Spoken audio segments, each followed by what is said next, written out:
আমি আজকে অনেক কথা বলতে হবে ইনশাআল্লাহ, বলেন ইনশাআল্লাহ। সেই জন্য আমি ভূমিকা বাড়াবো না। চলুন কালকে যেখানে ছেড়ে দিয়েছিলাম সেখান থেকে আমরা শুরু করি। মনে আছে কোন সূরা থেকে বলছিলাম? সূরা তওবা। কত নম্বর আয়াত ছিল? মাশাআল্লাহ, আপনাদের মনে আছে? আলহামদুলিল্লাহ বলি। আল্লাহ তাআলা আমাদের জেহেন শক্তি আরো বাড়ায় দিন, বলি আমিন। সূরা তওবার 111 নম্বর আয়াতের ব্যাখ্যা করেছি। ওই দিন বলছিলাম গত রাত্রে যে দুটি আয়াতের কথা বলবো, 111 আর 112। 111 নম্বর কালকে বলা হয়ে গেছে এবং বলেছিলাম আল্লাহ তাআলা এখানে মোমেনদের জন্য 8টি বৈশিষ্ট্যের কথা বলেছেন। আচ্ছা বলেন তো, জাহান্নামের সংখ্যা কত? জাহান্নামের সংখ্যা 7 আর জান্নাতের সংখ্যা 8। সূরা ফাতিহার মধ্যে আল্লাহ 7টি আয়াত নাজিল করেছেন। আল্লাহ রাব্বুল আলামিন সূরা ফাতিহা নাজিল করেছেন আয়াত কয়টা বলেন? আর জাহান্নামের সংখ্যা কয়টা? সূরা ফাতিহার 7টি আয়াতের শিক্ষা যদি কোনো মানুষ গ্রহণ করে, আমল করে, আল্লাহ রাব্বুল আলামিন তার জন্য জাহান্নামের 7টি দরজা বন্ধ করে দিবে।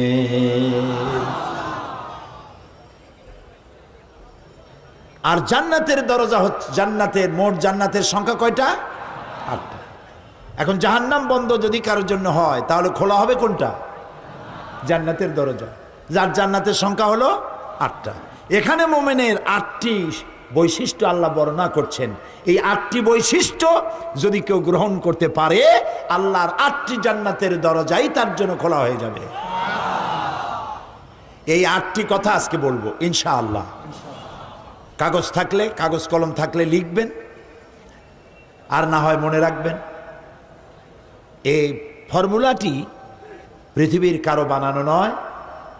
জান্নাতের মালিক যিনি এবং আমাদের মালিক যিনি, আমার মালিকের তৈরি করা ফর্মুলা। সুবহানাল্লাহ। তিনি বলছেন, التائبون العابدون الحامدون السائحون الراكعون الساجدون الآمرون بالمعروف والناهون عن المنكر والحافظون لحدود الله وبشر المؤمنين صدق الله العظيم। আল্লাহ তাআলা বলছেন মোমেনদের জন্য 8টি বৈশিষ্ট্যের কথা এখানে বলছেন। তার প্রথম বৈশিষ্ট্য হচ্ছে আত-তাইবুন, প্রত্যাবর্তনকারী, তওবাকারী। প্রথম বৈশিষ্ট্য কি? তওবা। প্রথম বৈশিষ্ট্য কি? তওবাকারী।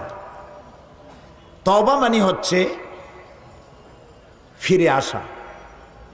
আত-তাইবুন এর অর্থ হচ্ছে প্রত্যাবর্তনকারী, বারবার প্রত্যাবর্তনকারী, একবার না, বারবার প্রত্যাবর্তনকারী। এটি আল্লাহ তাআলা আমাদের জন্য একটি সুযোগ করেছেন। আমরা তো মানুষ, মানুষ মাত্রই গুনাহ করে। গুনাহ করা কি আমাদের জন্য অস্বাভাবিক না স্বাভাবিক? খুবই স্বাভাবিক। এটা আল্লাহর চাইতে কেউ ভালো বোঝে না। সেই জন্য আল্লাহ তাআলা বলছেন আত-তাইবুন, বারবার প্রত্যাবর্তনকারী, বারবার তওবাকারী। পৃথিবীতে এমন কেউ নাই যে আপনি অপরাধ করবেন আর আপনাকে ডেকে বলা হবে যে এসো আমি তোমাকে ক্ষমা করে দেই। এরকম কেউ কি বলবে? বলেন। আমরা যদি আমাদের বাপের সাথে বেয়াদবি করি, আল্লাহ না করুক, মায়ের সাথে বেয়াদবি করি, মা বাপ কি বলবে যে আয় বেটা তোরে মাফ করে দেই, আয় মাফ চা, মাফ করে দেব? বলবে? মা এবং বাবা সন্তানের জন্য কল্যাণকামী।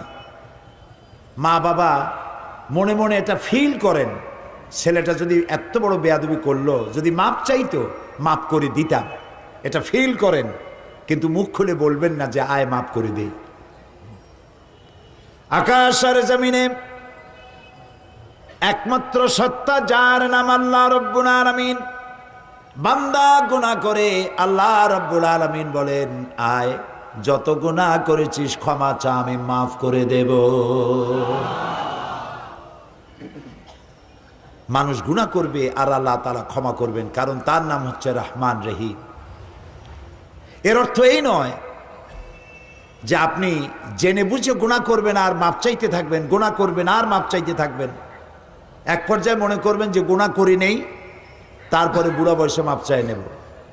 এরকম যদি হয় তাহলে এই ধরনের তওবা নিয়ে যারা তামসা করে, তওবার দরজা তাদের জন্য নয়। তবে আল্লাহ তাআলা হচ্ছেন মেহেরবান, তিনি মানুষের তওবার দরজা খোলা রাখবেন সূর্য যতদিন পর্যন্ত পশ্চিম দিক থেকে উদয় না হয় ততদিন পর্যন্ত তওবার দরজা খোলা থাকবে। এক। দুই নম্বরে, তওবার দরজা বন্ধ হবে একজন মানুষের জন্য তখন যখন সে মার্জে মৌতে মুবতালা হবে এবং মৃত্যুর কারণে তার গলা দিয়ে গড়গড় করে আওয়াজ আসতে থাকবে, সেই পর্যন্ত তওবা দরজা খোলা থাকবে। কিন্তু যখন মরণের যন্ত্রণা শুরু হয়ে গেল, গড়গড় করে আওয়াজ বেরোতে থাকলো, তারপরেও যদি তওবা না করে তাহলে আর তওবা থাকলো না। এই পর্যন্তই আল্লাহ তার তওবার রাস্তা খোলা রাখেন। এই পৃথিবীতে সব থেকে মাসুম ব্যক্তি হচ্ছেন কারা? নিষ্পাপ ব্যক্তি কারা? আম্বিয়া আলাইহিমুস সালাম। নবীরা নিষ্পাপ, মাসুম, বেগুনাহ, তাদের কোনো গুনাহ নাই। নবী করিম সাল্লাল্লাহু আলাইহি সাল্লাম 40 বছর বয়সের সময় নবুয়ত পেয়েছিলেন। এই 40 বছরের মধ্যে, নবুয়ত পূর্ব 40 বছরে তিনি কি কোনো গুনাহ করেছেন?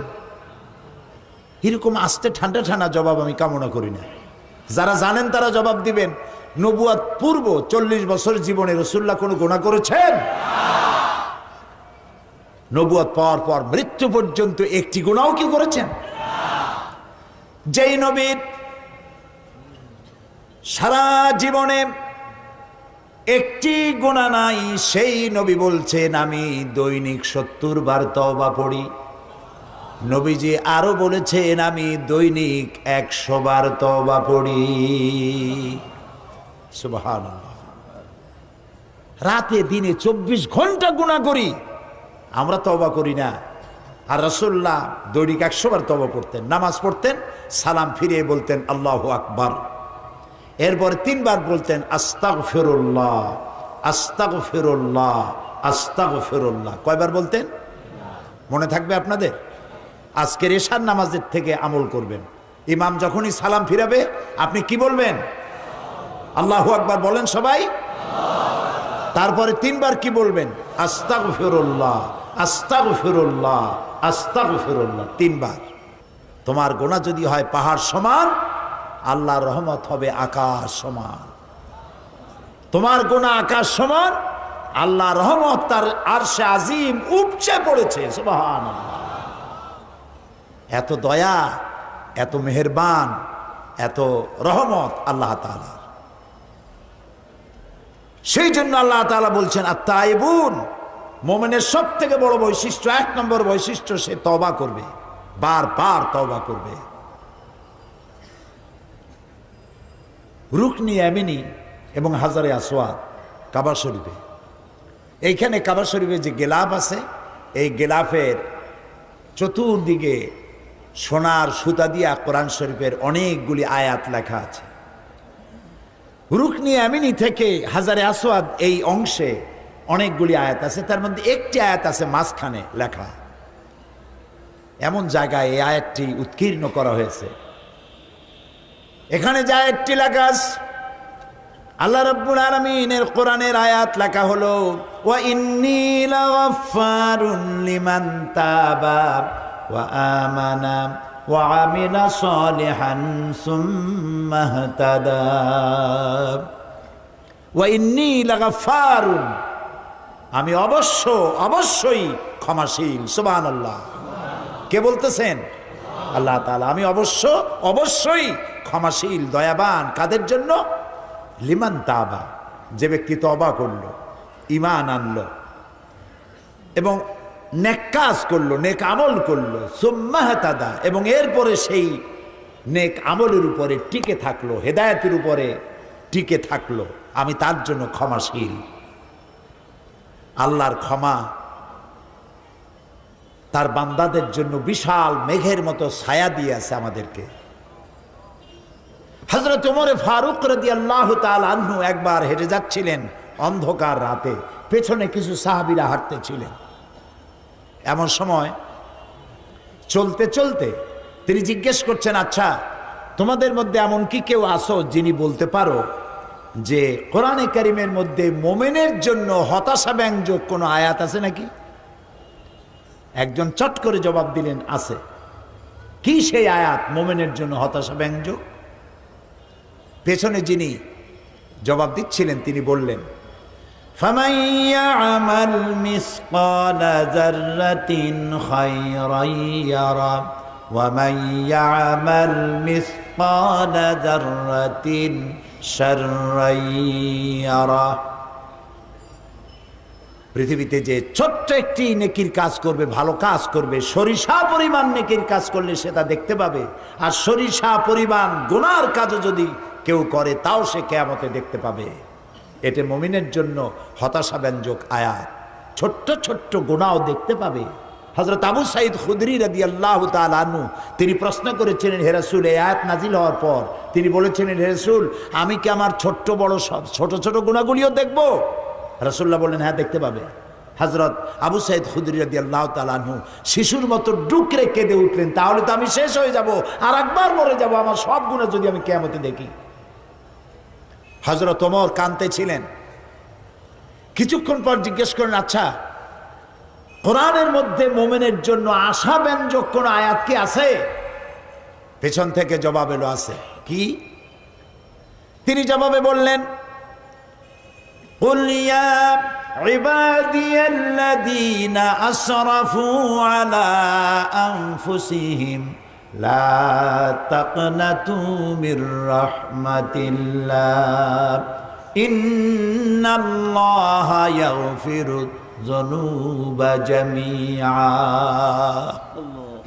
হে নবী, আপনি বলুন, হে আল্লাহর বান্দারা, তোমরা যারা নিজের নফসের পরে জুলম করেছো, অত্যাচার করেছো, লা তাকনাতু মির রাহমাতিল্লাহ, আল্লাহর রহমত থেকে মায়ুস হয়ে যেও না, নিরাশ হয়ে যেও না, হতাশ হয়ে যেও না।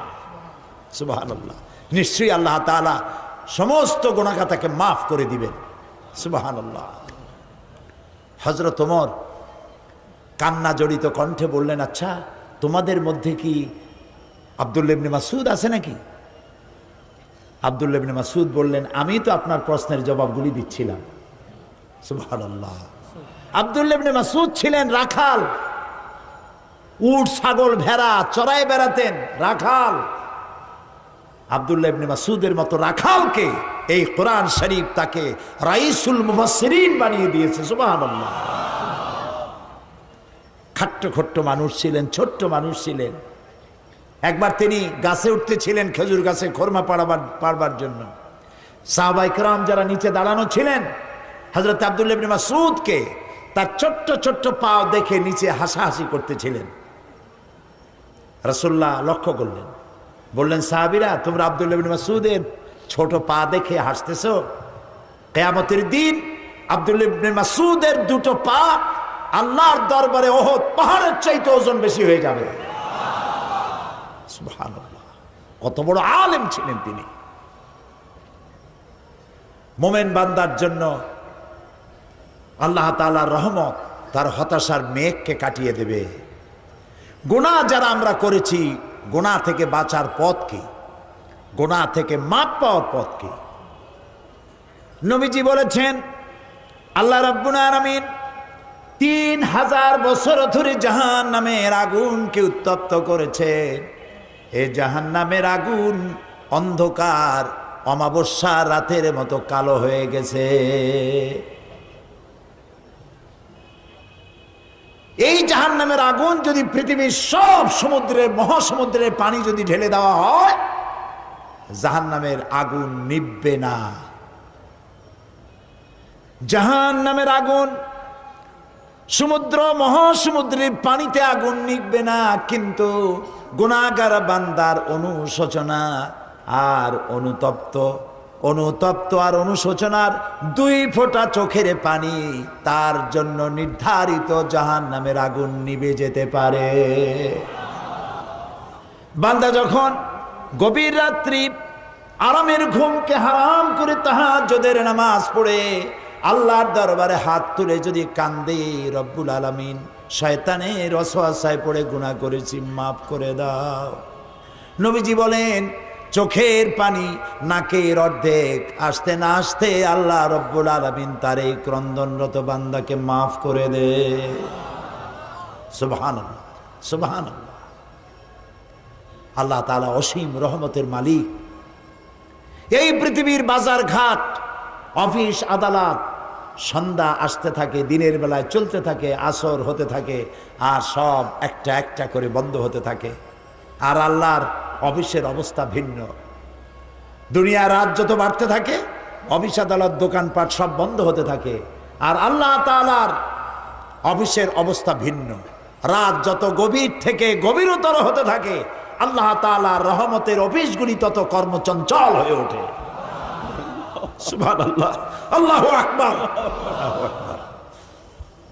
আল্লাহ তাআলা আরশে আজিম থেকে প্রথম আকাশে আসেন, কি দয়া তার। প্রথম আকাশে আসেন আর বলতে থাকেন, কে আছো, কে আছো গুনাহ করে জীবনটাকে বরবাদ করে দিয়েছো, আমাকে বলো, মাফ করে দেব। সুবহানাল্লাহ, মাফ করে দেব। বান্দা যখন গভীর রাত্রে কাঁদতে থাকে, তাহাজ্জুদের নামাজ পড়ে দেখবেন এর চাইতে মজার কিছু নাই পৃথিবীতে। গভীর রাত্রে যখন পৃথিবীটা ঘুমিয়ে যায়, প্রিয় ভাই সব, মানুষ যে প্রেম করে, পত্রিকা বিজ্ঞাপন দিয়ে প্রেম করে, বোঝেন কথা? পত্রিকা বিজ্ঞাপন দিয়ে প্রেম করে, মাইকিং করে প্রেম করে। প্রেম করে কিভাবে? গোপনে, গোপনে। মোমেন ব্যক্তি প্রেম করবে কার সাথে? ঢাকঢোল পিটায় করা যাবে না, মাইকিং করে করা যাবে না। আল্লাহ তাআলা বলছেন প্রেম করার জন্য আমি একটা নির্জন পরিবেশ তৈরি করে দেই। দিনের কোলাহল শেষ হয়ে গেল, সূর্য অস্তমিত হয়ে গেল, রাতের একটি কালো চাদর দিয়ে দুনিয়াটাকে ঢেকে দিলাম। এখন তুমি জাগ্রত হও, একটু ঘুমাও, একটু ঘুমাও, তারপরে জাগ্রত হও, ওযু করো, জায়নামাজে দাঁড়িয়ে যাও। বান্দা যখন গভীর রাত্রি নির্জন পরিবেশে ওযু করে সেজদায় যখন চলে যায়, লম্বা লম্বা সেজদা দিয়া চোখের পানি ফালায়, দেখেন কি মজা।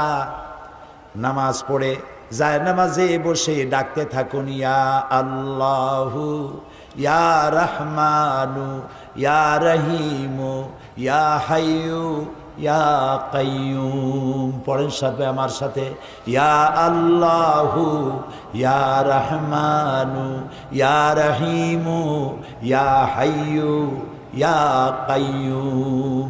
ইয়া আল্লাহু ইয়া রহমানু ইয়া রহিমু ইয়া হাইয়ু ইয়া কাইয়ুম। গভীর রাত্রে সবাই যখন ঘুমানো, আপনি এভাবে নরম করে একটু একটু করে সুন্দর করে আল্লাহর পবিত্র নাম ডাকতে থাকুন, চোখ দিয়া পানি পড়তে থাকবে। আল্লাহ রাব্বুল আলামিন ফেরেশতারে ডেকে বলেন, ফেরেশতা দেখ আমার বান্দা কান্দে কেন? ফেরেশতারা বলে, রব্বুল আলামিন তুমি তো জানো। আল্লাহ বলেন, হ্যাঁ জানি, তোমাদের মুখ থেকে শুনতে চাই, বলো কান্দে কেন?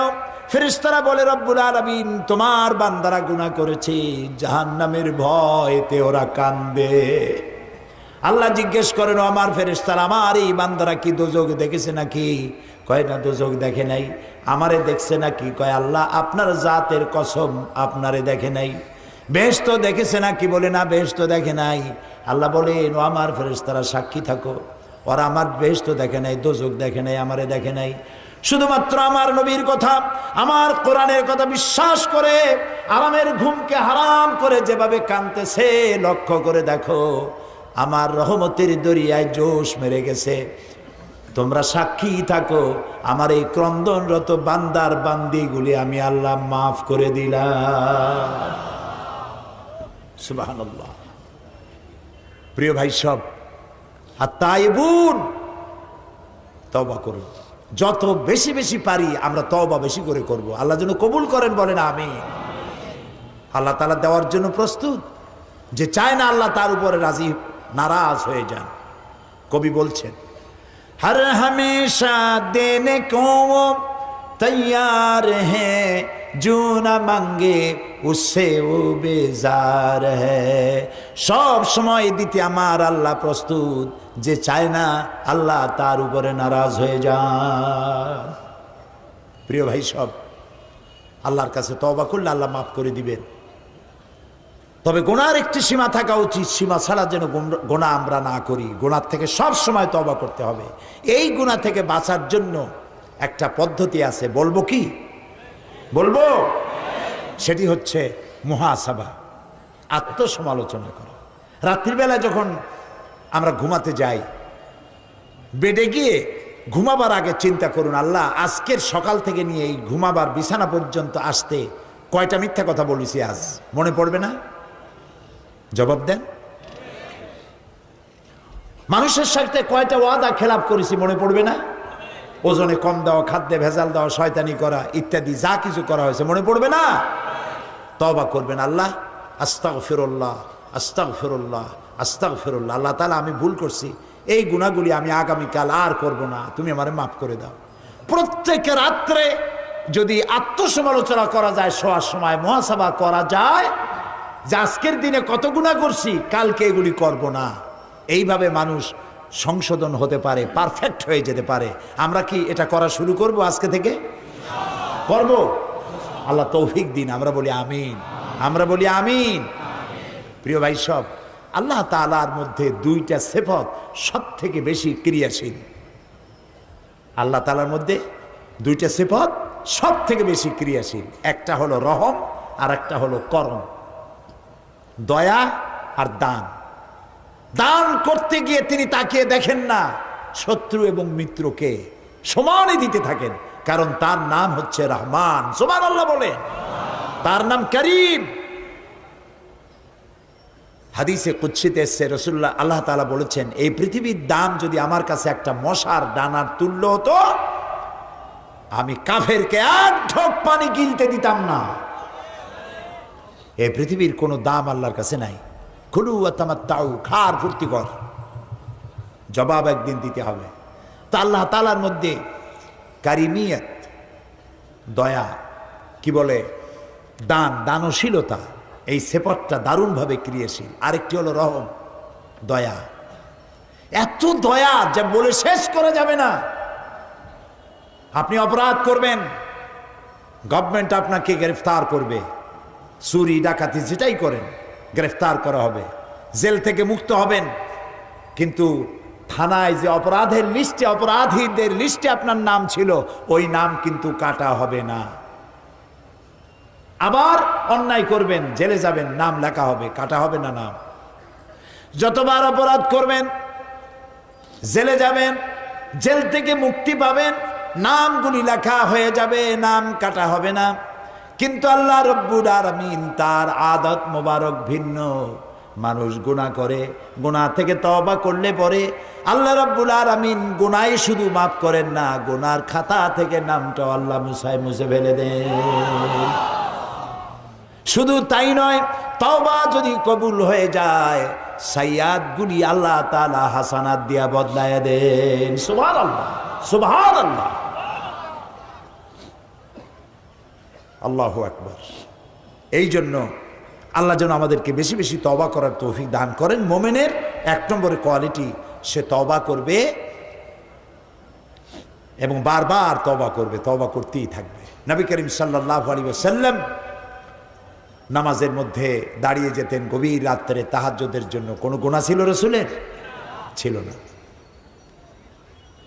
হযরত আয়েশা রাদিয়াল্লাহু তাআলা আনহা বলেছেন, রাসূল যখন নামাজ শুরু করতেন, সূরা বাকারা, সূরা আলে ইমরান, সূরা নিসা, সূরা মায়েদা, সূরা আরাফ একটার পর একটা শেষ হয়ে যাচ্ছে। আমার মনে হচ্ছিল যে এক রাকাতেই বোধহয় রাত শেষ করে ফেলবেন। রুকুতে যেতেন, মনে হতো এই রুকু থেকে বোধহয় আর উঠবেন না। সেজদা দিতেন, মনে হতো রাসূলুল্লাহ ইন্তেকাল করেছেন, কোনো সারা শব্দ নাই। ভাবতাম রসুল্লাহ মারা গেলেন নাকি? আমি পায়ের আঙ্গুল ধরে চাপ দিতাম, রসুল্লাহ ব্যথা পেয়ে পায়ের আঙ্গুলে নাড়া দিতেন, তখন আমি বুঝতাম রসুল্লাহ বেঁচে আছেন। দাঁড়িয়ে দাঁড়িয়ে নামাজ পড়তে পড়তে পা এরকম ফুলে যেত, পাও মোবারক এরকম ফুলে যেত, সকাল বেলায় জুতার মধ্যে রসুলের পাও প্রবেশ করতো না, অথচ তার কোনো গুনাহ ছিল না। প্রিয় ভাই সব, আমলের পরিবর্তনের জন্য, নেক আমল করার জন্য মুমিনের 1 নম্বর বৈশিষ্ট্য তওবা করা। আল্লাহ যেন আমাদেরকে, যারা তওবাকারী তাদের মধ্যে আল্লাহ আমাদেরকে যেন শামিল করে দেন।